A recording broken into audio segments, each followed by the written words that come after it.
Opioid epidemic rages on across the country, but one group is saying they're being marginalized by those who abuse the drugs. Today, across the country, the Don't Punish Pain protest is trying to give them a voice that opioids can be safe and effective.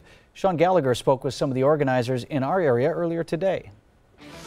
When we hear about opioids, we often think about the overdose abuse and deaths. And while law enforcement and state government try to crack down on opioid abuse, those who legitimately use these pain medications are being impacted. The Don't Punish Pain rally was being set up this morning with a handful of local pain sufferers. Christy Becker says she's been dealing with a very painful degenerative back disease for the last 15 years.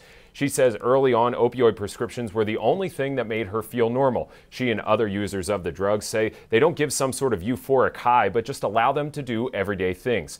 But since the Centers for Disease Control changed guidelines on opiate prescriptions in 2016, her accessibility to the pain medication is severely diminished. Despite the fact she uses them responsibly, she's negatively impacted by the abusers of the drug. But she says there's a clear difference.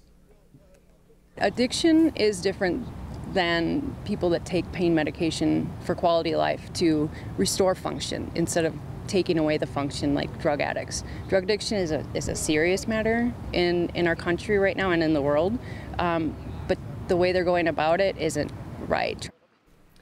In Milwaukee County, there have been 203 overdose deaths this year. 164 of those have been from the use of illicit opiates. But for patients like Christy, they have to jump through hoops to show they're not abusing these drugs. She has to show her driver's license, bring her pills to her appointments so the doctor can count them, and also has random drug tests. She's done all of this correctly, but her insurance company still denies her coverage for the dosage approved by the doctor. She hopes they can get legislation changed to ensure people like her can still get their pain medication.